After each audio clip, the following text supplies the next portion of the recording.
Ladies and gentlemen, today over 1,000 of us have come together in this great hall because we believe business must be a force for good, and much has changed in 15 years to show that indeed this is happening.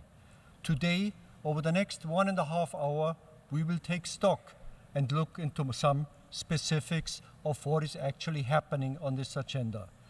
Let us begin by taking stock of the evolution of the modern history of corporate sustainability.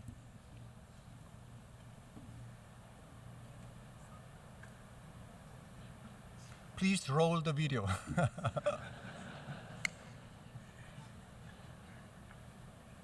The past 15 years, our understanding of what it means to be a business has changed.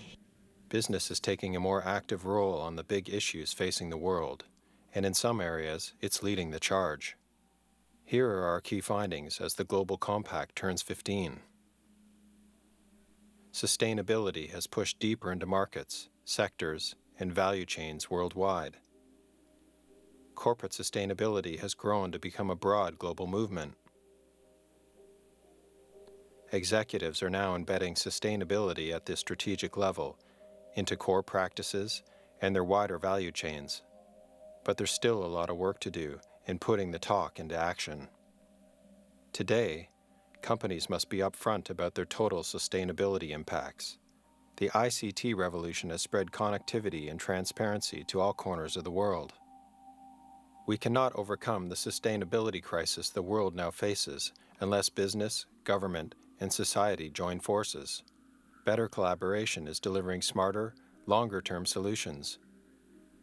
The responsibility of business has expanded. A much broader range of environmental, social, and governance issues are now on the corporate agenda. Leading businesses are seeking out sustainability opportunities and targeting resources where they can have the greatest impact. Despite the progress we've seen in the last 15 years, there's a fierce sense of urgency. We are not acting fast enough or reaching far enough. It is time to up the ante for business, for society, and for the planet.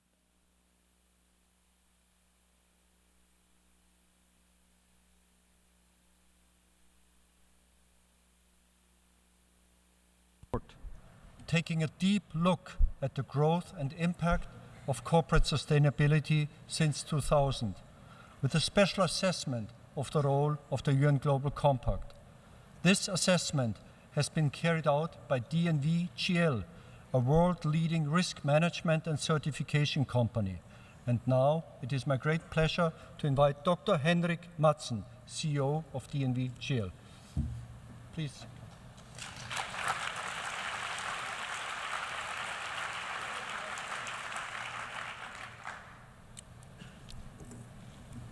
Thank you very much, Geo. Your Excellencies, distinguished delegates, ladies and gentlemen. We in DNVGL are very honored to have been tasked to assess the impact of the Global Compact over these past 15 years towards its vision of a sustainable and inclusive global economy. Sustainability is a matter very close to our heart, as expressed in our own vision of a global impact for a safe and sustainable future.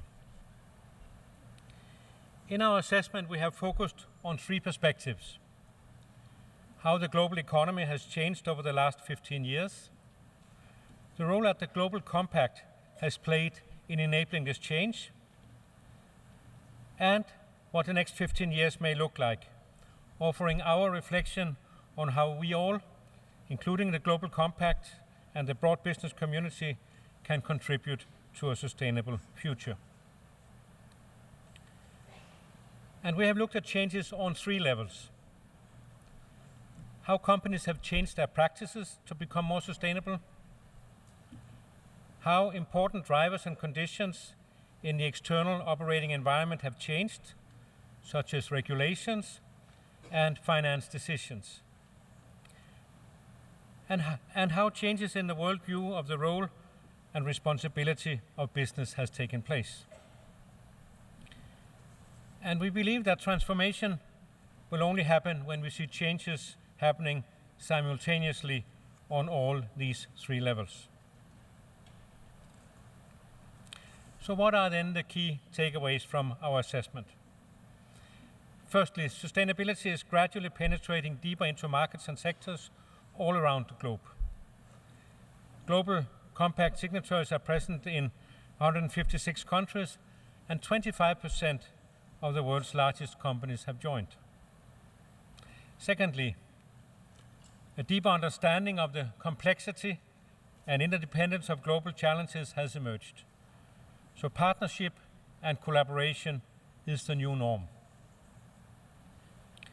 Thirdly, more sustainability issues are now on the corporate agenda.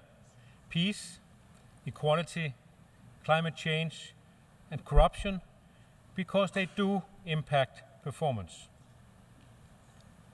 And finally, business has become more strategic and systematic, transparent, and collaborative regarding sustainability. Let me also mention three encouraging findings from our assessment.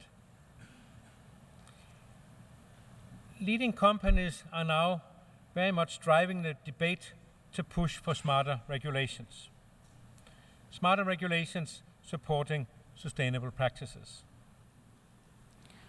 And the financial sector shows a positive development through the support of the principles for responsible investment, a rapid development of green bonds, and the Sustainable Stock Exchanges Initiative.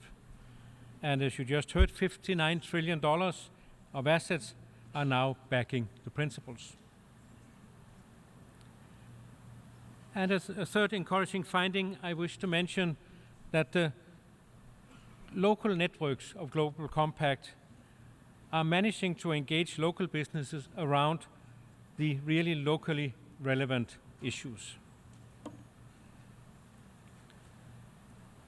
So in conclusion, the jury is still out on whether a sustainable and inclusive economy can be achieved. But the UN Global Compact has undoubtedly contributed to changing the understanding of the responsibility of business all around the world. And in fact, 50% of the 1,500 companies we have surveyed say that the Global Compact has played an important role in shaping their company's vision. The UN Global Compact has been an institutional entrepreneur and an incubator of new ideas. The Global Compact encourages business to take the very important first step towards sustainability. And through that, we first change practices, then frameworks, and then minds will follow. So that is a brief conclusion of the reports, which I encourage you all to read. But now, George, let me ask you a question. If we look at the relation between the UN system and the private sector, what kind of changes have you seen since year 2000? An enormous change. The UN is ready to work and partner with the private sector. The legacy of the past, I think, has been overcome thanks to the great leadership of the Secretary General. Business has gone global. The UN is global. We are facing the same challenges. Enlightened business leaders understand that solutions must be found for long-term sustainability. So there's an overlap of public and private interests. But Henrik, let me ask you a question. You have invested so much into this report. So many analysts have been working on it for months. In your view, do you believe business is really ready to step up and to scale up? Yeah, I'm certainly optimistic that business is willing to be a partner in solving the serious problems of today's world and to lead us onto a sustainable pathway.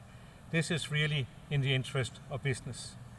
And our assessment shows that most business leaders now have sustainability on the agenda. So a question that still remains is if we can mobilize fast and broad enough. We have companies talking about zero net footprint. I like that language, both in terms of carbon and water and waste. And some leaders have concrete goals for achieving these zero footprint levels. So that is very promising, and I believe that these leading companies will have many followers in the years to come. Also, we see leading companies are beginning to look for ways to turn sustainability risks into new business opportunities. And as you know, George, earlier this year, our two organizations launched the Global Opportunity Report, which clearly demonstrated this point. But let me turn to you, George. Is the Global Compact ready to make such changes happen? I think the Global Compact is fit for purpose. I believe the infrastructure is now in place. There are 90 country networks. Many of these great people are here in this hall. There are issue platforms aligned with the UN's priorities, but what we need now is a significant boost in going to scale, and we need these value drivers, finance, to catch up with this movement as you outlined. Yes. So fingers crossed. Nothing is for sure, but we will try. Yeah. So Henrik, we are deeply indebted to you for the report. It means a lot to us. It's really an important piece that will guide the future of the Global Compact. Thank you very much. As always, it's... Yeah.